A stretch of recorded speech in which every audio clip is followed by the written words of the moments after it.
afternoon. My name is Nick. I'll be playing Mercutio from Romeo and Juliet, then moving on to Sonnet 29, and then playing Lady Percy from Henry IV, Part 1.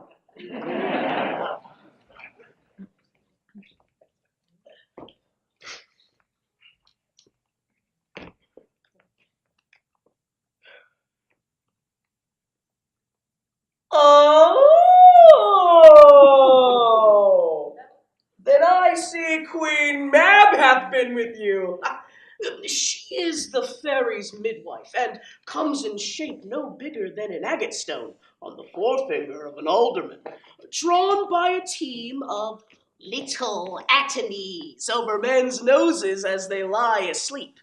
And in this state, she gallops night by night for lovers' praise, and then they dream of love o'er courtier's knees that dream on curtsies straight, o'er ladies' lips who straight on kisses dream, which oft the angry Mab with blisters plagues, because their breaths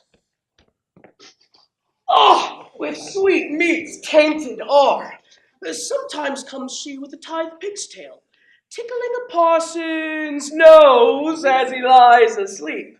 Then dreams he of another benefice. Sometimes she driveth o'er a soldier's neck. Then dreams he of cutting foreign throats, breeches, ambuscado, Spanish blades, drums in his ear, at which he starts and wakes, and being thus frighted,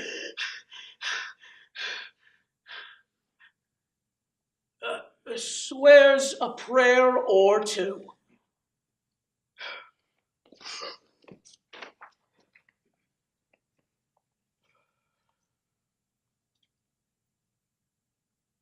When in disgrace with fortune and men's eyes, I all alone beweep my outcast state, and trouble deaf heaven with my bootless cries, and look upon myself, and curse my fate, wishing me like to one more rich in hope, featured like him with friends possessed, desiring this man's art and that man's scope, with what I most enjoy, contented least.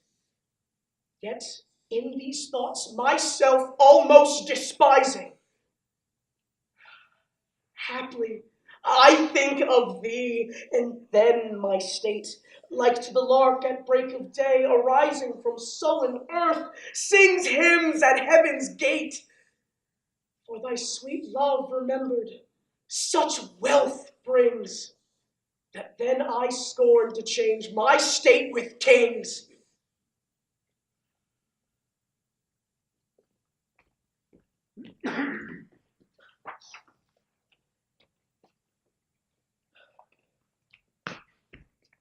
Oh, my good lord, why are you thus alone? For what offense have I this fortnight been a banished woman from my Harry's bed? Why hast thou lost the fresh blood in thy cheeks, and given my treasures and my rights of thee to thick-eyed musing and cursed melancholy? In thy faint slumbers I by thee have watched, and heard thee murmur tales of iron wars, speak terms of manage to thy bounding steed, cry courage to the fields, and all the currents of a heady fight. Thy spirit within thee hath been so at war, and in thy face strange motions have appeared, such as we see when men restrain their breath on some great sudden hest. Some heavy business hath my lord in hand, and I must know it, else he loves me not.